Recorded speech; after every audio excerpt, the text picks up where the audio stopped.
ప్రస్తుతం ఉన్న తెలంగాణ గవర్నమెంట్ లో మన రేవంత్ రెడ్డి పరిపాలన విధానం మీకు ఎలా అనిపిస్తుంది? ఆయన కొత్తగా వచ్చారు, కొంచెం జాబ్ ఇష్యూస్ అవుతున్నాయి కదా. ఎవరో అదే దాంట్లో ఏవో తప్పు వచ్చింది అంటున్నారు.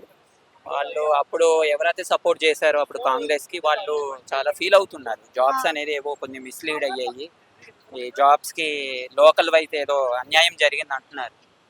అదొకటి కొంచెం దానికోసమే కదా వాళ్ళందరూ చేసింది. అది కొంచెం ఆయన మనసులో పెట్టుకొని దాన్ని కొంచెం మోడిఫై చేసి ఎక్కడ తప్పు జరిగిందో చూస్తే బాగుంటుంది. అంటే ఇప్పుడు యూత్ కి ఏమైనా అవకాశం ఉంటదంటారా? మరి గ్రూప్ 2 ఇవి కూడా పడతాయి అని అంటున్నారు మరి. అంటున్నారు. ఎంతవరకు అసలు ఇప్పుడే కదా వచ్చింది 3 months, ఇంకా 1 year 1 year తర్వాత చూడాలి ఆయన చేస్తాడో లేదో అని. అంటే జాబులు ఉన్న దాంట్లో ఖాళీలను భర్తీ చేయడానికని ఉద్యోగాలు చేస్తాము, డిసెంబర్ 9th వరకు పట్టాలు చేతిలో పెడతాము అనే ఒక హామీని ఇస్తున్నాడు కదా.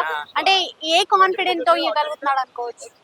కాన్ఫిడెంట్ అంటే అవన్నీ చెప్పి వచ్చాడు.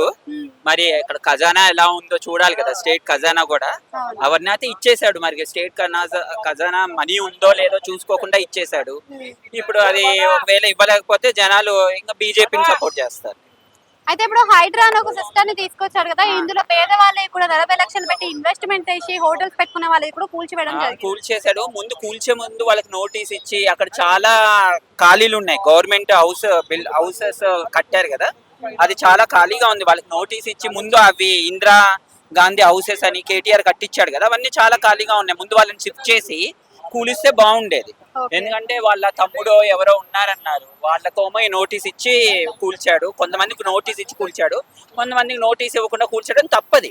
వాళ్ళకి ఉంటే వాళ్ళ సామాన్లు రోడ్డు మీద పడినట్టే కదా, వాళ్ళకి ముందు నోటీస్ ఇచ్చి చేస్తే వాళ్ళు కొంచెం సామాన్ వేరే చోట పెట్టుకుంటారు. థాంక్యూ.